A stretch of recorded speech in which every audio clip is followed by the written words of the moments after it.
What up, Wholesale to Million family? I'm bringing you guys back with a power player. Dude, for those of you who don't know him, you're about to get to know this guy, man. We're in a mastermind together called Collective Genius. I'm telling you, this guy is a hustler. He got into real estate back in 2015, become a multi-millionaire. He does wholesale, fix and flips. He's also an agent, dude. He does a lot. He also teaches and everything.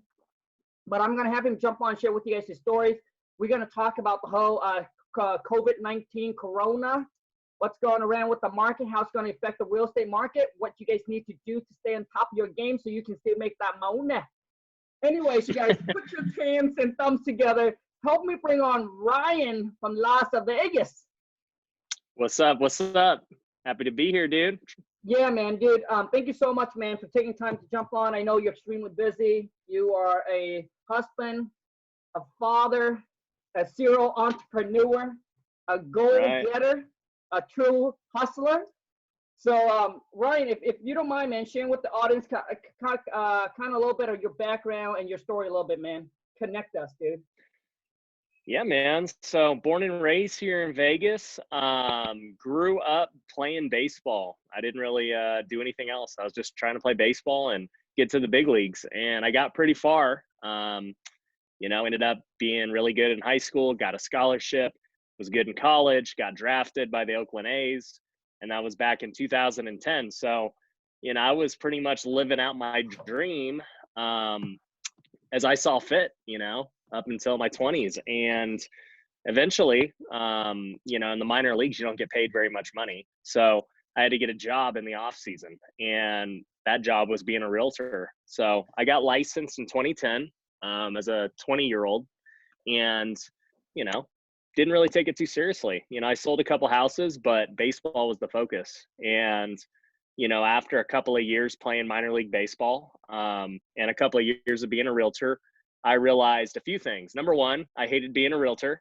And number two, I probably wasn't getting the big leagues. I had played a bunch of seasons, and, as you get older in sports, your career has a timeline. You only have so many years to play. And so I realized if I wasn't at the big leagues, by a certain age, it was going to be very difficult. So fast forward a couple of years, I end up quitting real estate, being a realtor, because I hated it. I didn't know about investing or anything.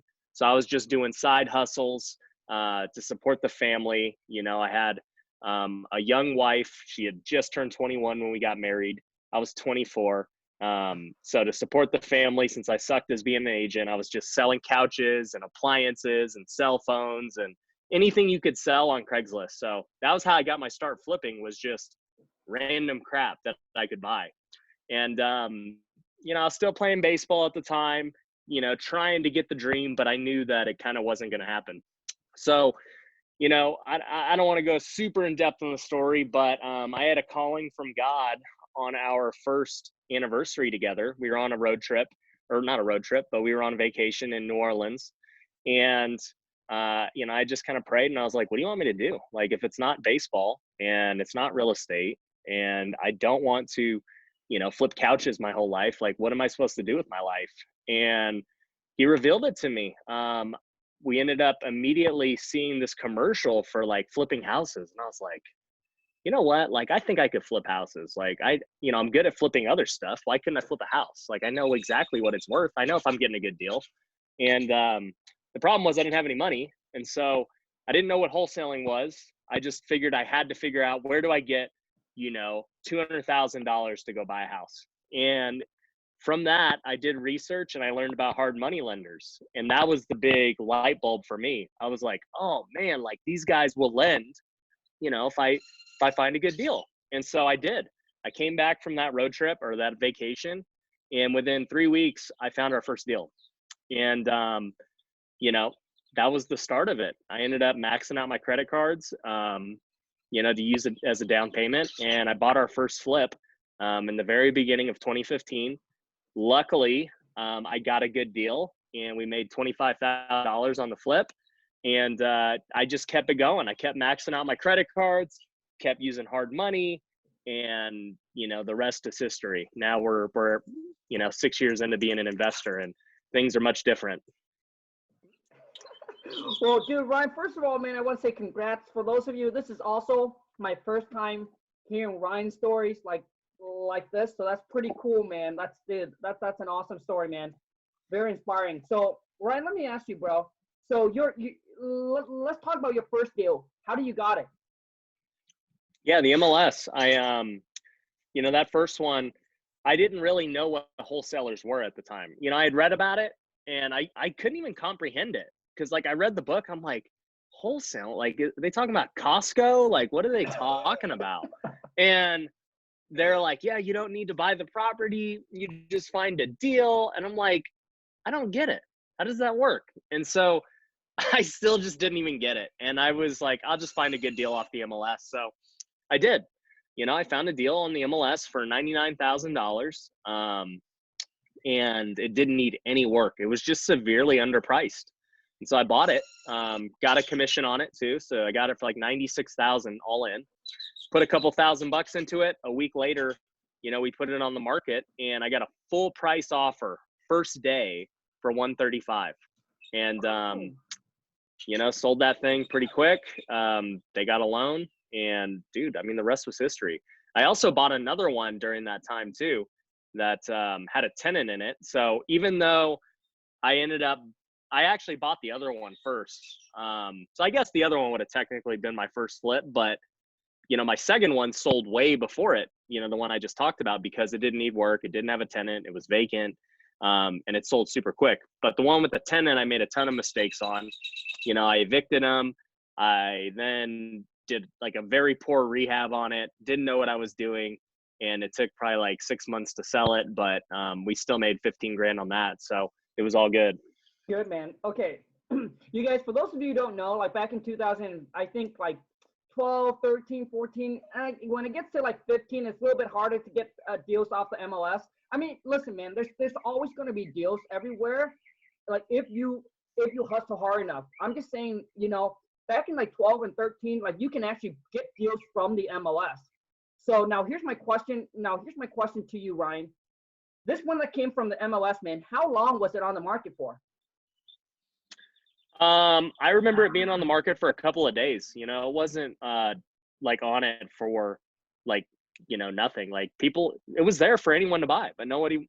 It was listed at 115, and I came in and just offered them 95, and I got it for 99. They counter offered me because they just really wanted a cash offer.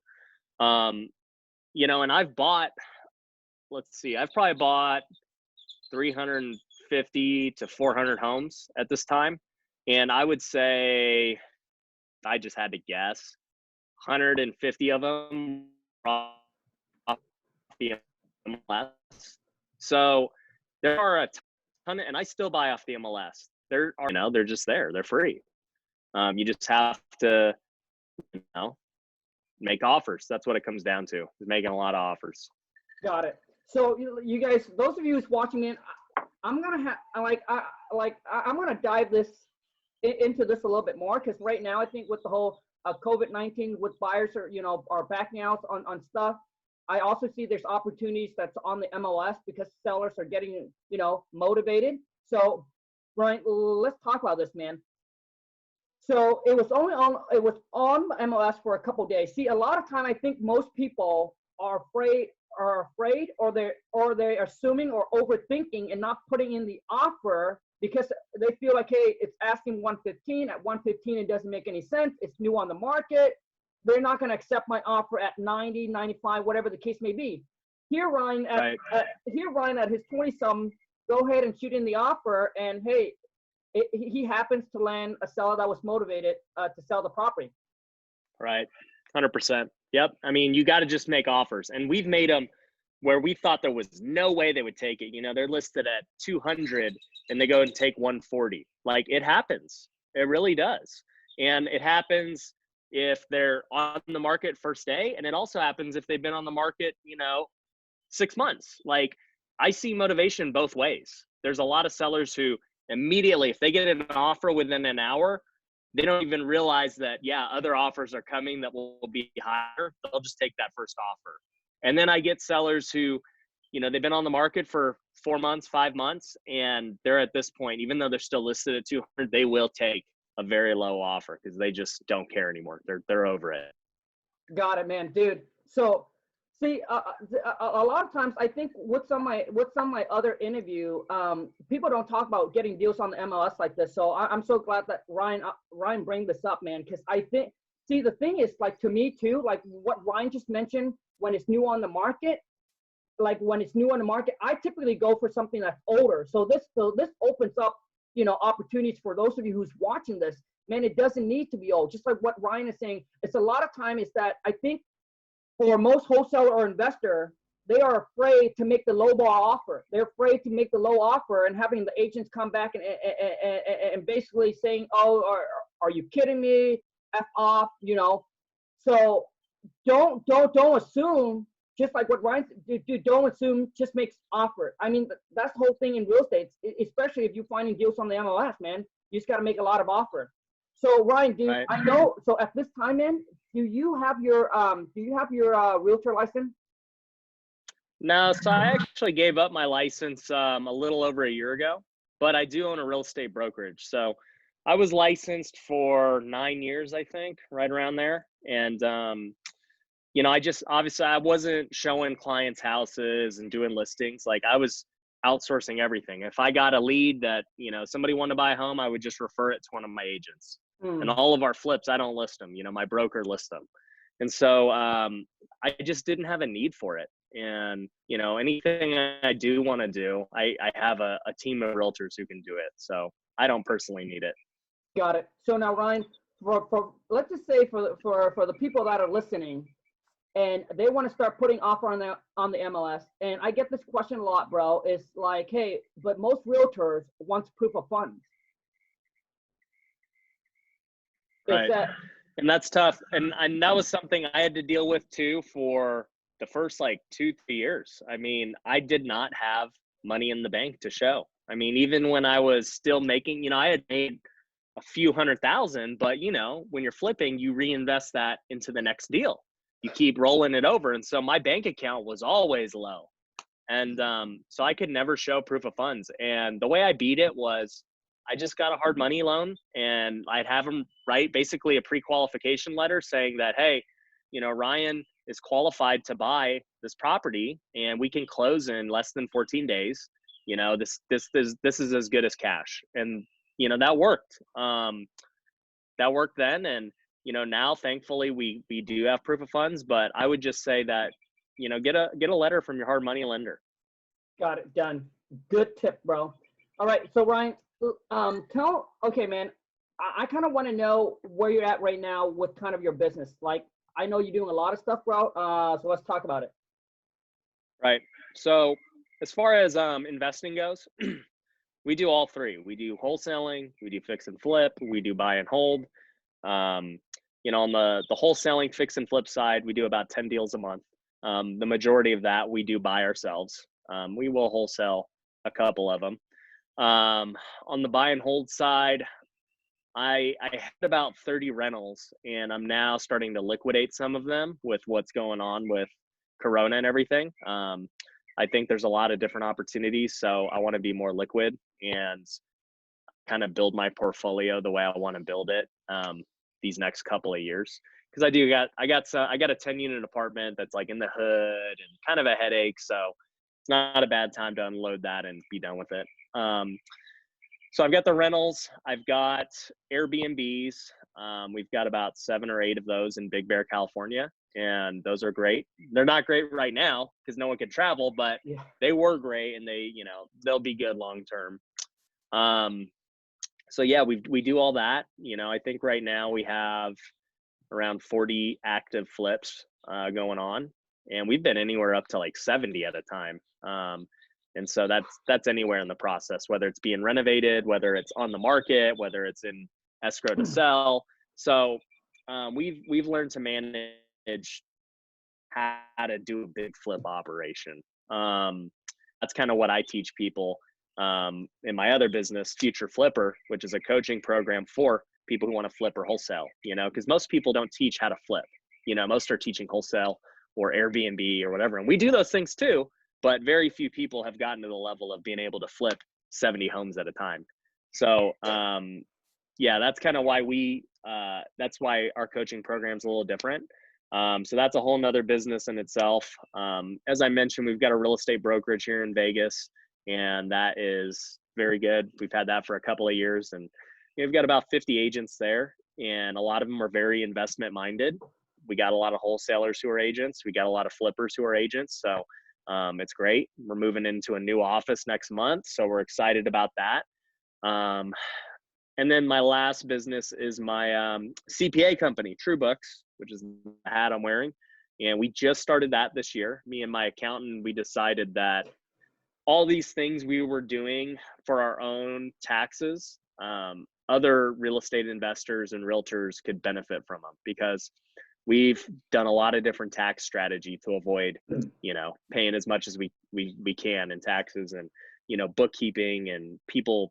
I mean, real estate investors' books and taxes are always a mess. And so I get investors who ask me all the time during tax time, hey, who's your accountant? Who should we use? I'm like, you know what? I might as well just start my own company. So that's what we did. Dude, Ryan, man, bro, my God, bro. Dude, man, you got a lot of stuff going on, bro. And you're what, like, you just told me you're going to turn 31 on Friday? Yeah. Well, I forgot to mention too, I'm a pro TikToker. That's right, dude. But man, bro, dude, I'm feeling like I'm behind, because I'm like, what, 5 years? I'm like 5 years ahead of you, bro. But I'm 5 years older than you, but I feel like I'm behind, bro. Dude, you're not behind. You don't want this lifestyle, dude. You got that, you want that vacation lifestyle and work, or, I got to go to the office and deal with a bunch of knuckleheads every day. So, So, hey, Ryan, well, okay, dude, for those of you who don't know, man, when I first got into real estate, I got into the whole fix and flip. I did that for 4 years. I almost lost everything, because, dude, the hardest thing with the whole fix and flip is dealing with contractor. Here's my question to you, Ryan. How many hours, bro? How many hours are you putting into your fix and flip? Me personally, Yeah, not too much anymore. The contractors are the headache, obviously, like you said. I think that is always going to be a headache, no matter what. And I've tried different ways, and we have different processes to be able to handle it. And, we do it. We're successful at it, but by no means is it easy. And I tell my students that all the time. But I would say, me personally, my role in in a fix and flip company, there's many departments. It's way different than wholesale. You have the acquisitions department, which wholesalers really mainly do. How do I get more deals? Then you have the construction department. Okay, how do I get this freaking deal fixed up? And in between that, there's the financing department. How do I actually buy the deal? So now I've got the deal and I've got to fix it up. Okay, I own 40 properties. It's like I've got 15 that are under construction right now. They haven't hit the market. So I've got project managers who go to those projects every week. They're checking on them. They're making sure that they're getting things done. They're in charge of paying the contractors. They're in charge of getting the bids. They're in charge of, hiring and all that stuff. But then we also have the other 25 that are on the market or in escrow. And so those still need to be checked on every week too. You got to make sure that they're not vandalized, that the realtors are locking the doors, that, the utilities aren't on, all that stuff. And so my project managers have to also go check those weekly. And then, you have repair requests and all these things that, the buyers ask you for when you go to sell it. And so, you're always having to manage each project in no matter what phase it's currently in. And, you can't make money unless you can actually get it to the finish line and sold.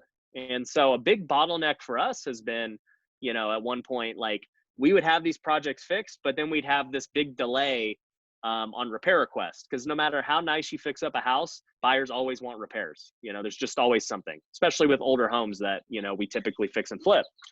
And, they won't close until those things get fixed, and you can't get paid until you close it. And so, that's a big thing. But then there's also just getting it to the market. That's very difficult. So construction by no means is easy. at no point. Even when it's complete, there's still issues. So, you know, luckily I don't handle any of that. I literally don't do anything with construction. I hate that part of the business.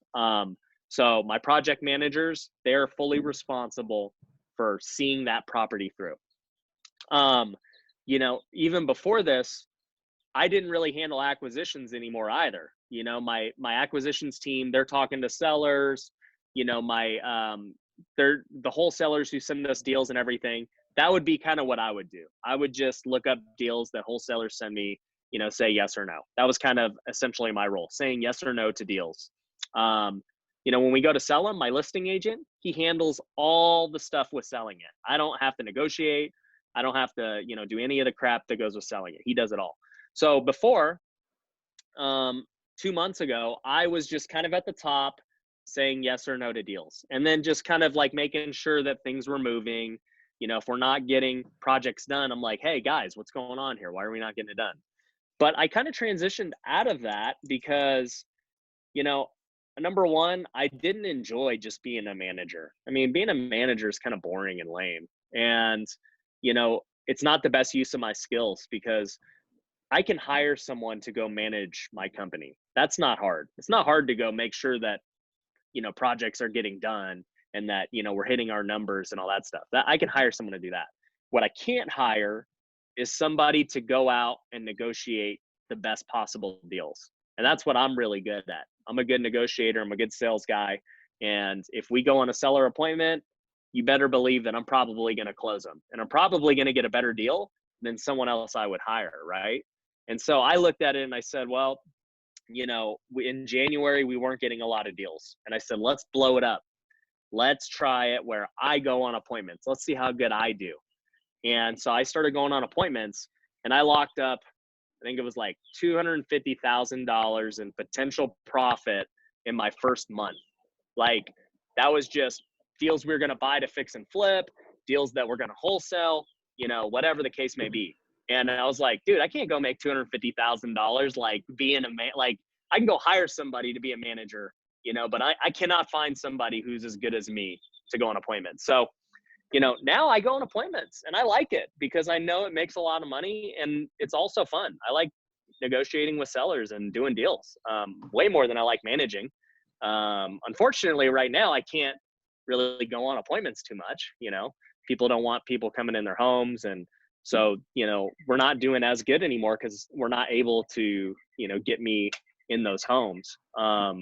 But we're still locking up deals over the phone. I still do go on appointments occasionally with my mask and my gloves and all that. But yeah, man, that's kind of what my day looks like now. I go on appointments and I create content. That's pretty much all I do.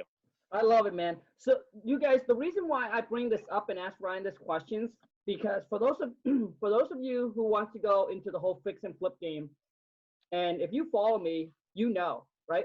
I'm not putting my limitation on you. I haven't seen any flippers that does it on a volume like Ryan that have things systematized. So if you want to get into the whole fix and flip game, dude, Ryan might be the guy that you want to hit up and you want to reach out to. All right, for those of you who wants to get into the whole fix and flip game, man. So Ryan, now let's talk about, man.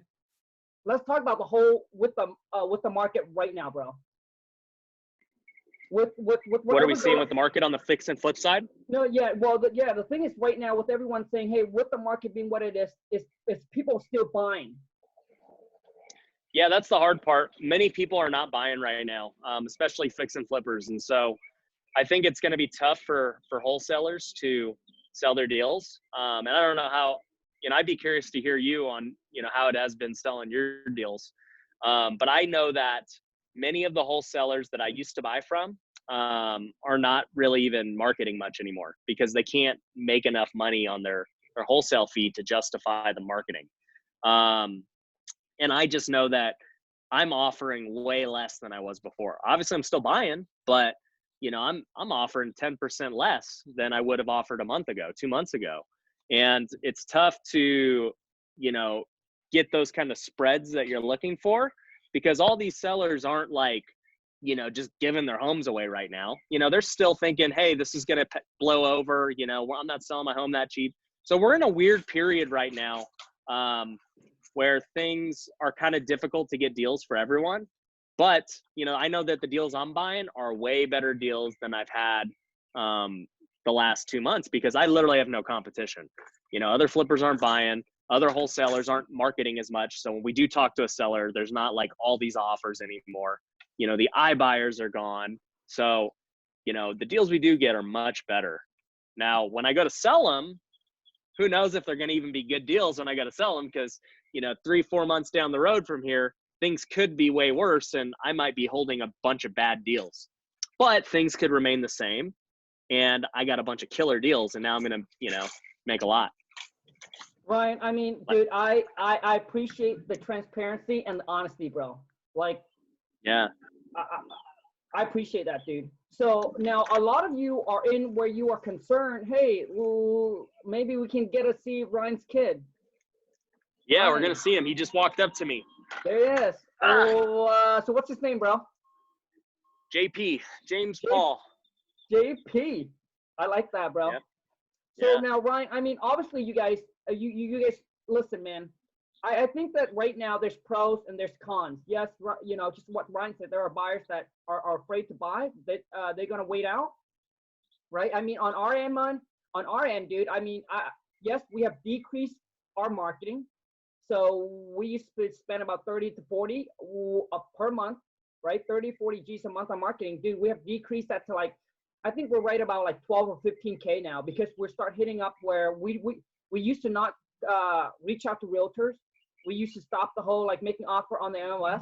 We're starting to do that now. We're starting to do a lot more cold calling, hitting for seller owners, Craigslist, right? Trying to hit all the freeway as possible, because we see that there's opportunities in there. And then we go back and we do a lot of follow-ups.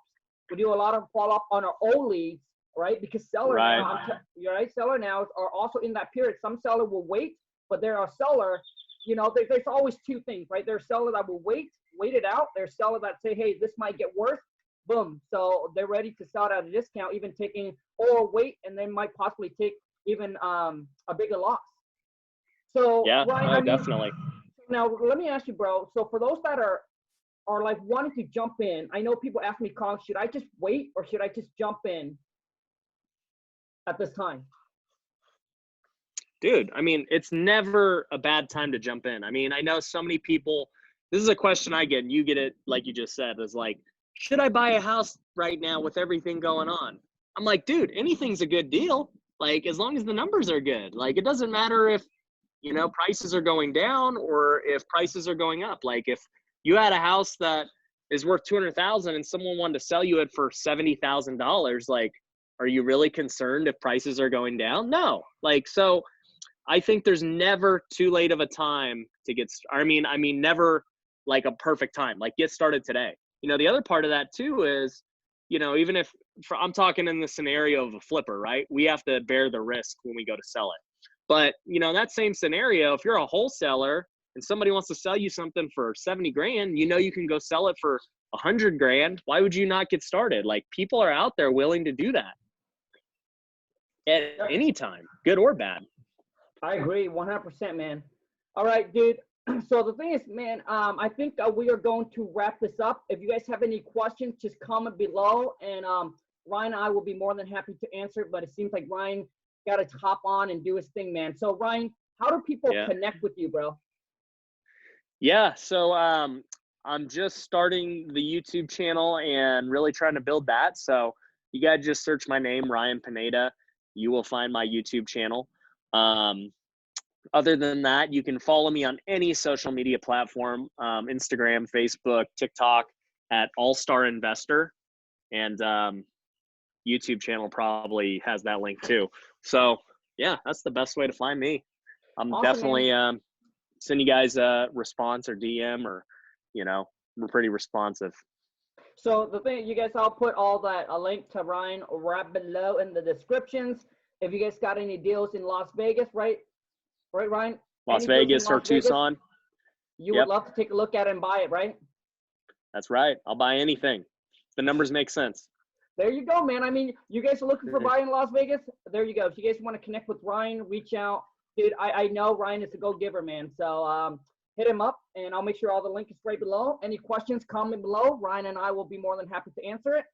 Once again, Ryan, I want to say thank you so much for your time, bro. And JP, you're the bomb. We'll see you guys. Yep, take care, man. All right.